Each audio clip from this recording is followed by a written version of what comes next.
Why your marketing agency is bleeding your clinic dry. Let's get into some tips today because you started this business. You need to be able to run it, operate it in a way that is profitable. And as things get harder and tougher within the marketing world, you need to be able to leverage that to your advantage. So what do? I'm Mike. I'm with The Proof Co. I help clinics just like you create your marketing team in-house so that you stop bleeding cash. So what are we talking about? We're talking about how agencies take advantage of clinics just like yours. So the first one is the spray and pray, right? So as an agency comes on board, they may have like some type of offer or something irresistible that says they're going to get so many patients at a certain amount of time. There is a formula to this that they're using. There is ad spend, how much you're going to be spending on ads itself. It could be astronomical. They usually don't say that within the offer or the messaging that they have.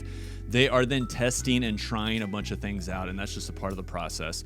Yes, they may promise a number of leads or patients, but that's going to come with the amount of spend that they're putting into, and then how much are you paying for them? So if their services are between $2,000 and $4,000, your bill monthly can easily be $6,000 based on ad spend and their services just to be able to get the patients coming in. So what really is the focus? What should the focus be? The focus should be on ROI. Are you getting a return? It should be at least 4 or 5x based on your marketing efforts. And if you bring that in-house, it can be even higher.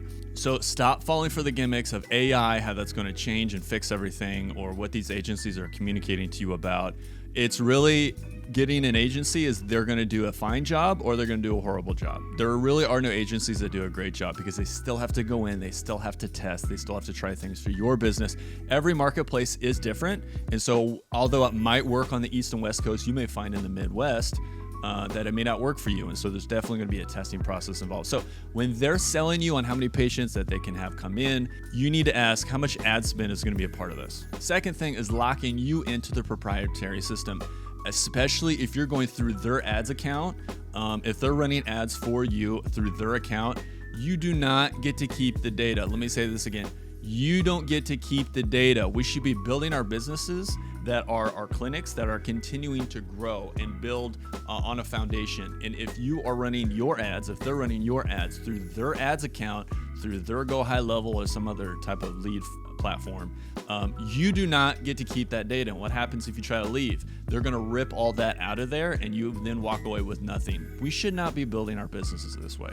We need to have leverage and a foundation for the future. So all the more reason for you to bring this stuff in-house so that you can maintain control of your digital assets. That's super important as we build our practices. Last thing here is that they can't actually fix your practice. I know this may be kind of a gut shot right into the gut, but this is totally true. If you don't understand your sales cycle and how long that could potentially be based on your offer, if you have an appointment setter internally or someone that's doing the nurturing or reaching out, are you training them? Are they being audited quarterly or monthly on their progress?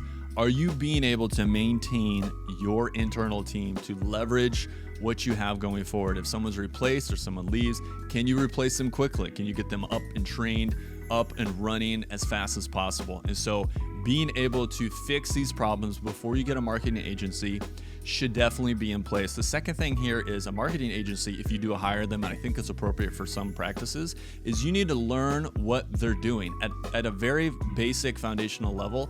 Understand what they're doing so that you can leverage that in the future. We shouldn't be building our business upon another business's ability to bring in sales into our practice. That doesn't make any sense. I don't know what they're teaching docs or practitioners in school, but we should not be building a business that is dependent upon someone else. It should be us. And I will always say this, I'll say this every day, is that the business or the practice is going to be a reflection of the owner and the operator. So you need to understand your weaknesses, build those things up, delegate those in a proper way with proper auditing and training so that you can build a foundation so that we can leave our practice one day and actually sell it for a good profit and then go sailing off into the sunset. So I want that for you. So let's move toward building our practices with a foundation, with internal house marketing team, with a leverage in our business so that one day we can sell this or that we can just have a solid, profitable business. It's not fun going to bed not knowing what tomorrow brings and not being sure of what the month is going to bring for your practice. So let's solidify that. Let's fix these problems.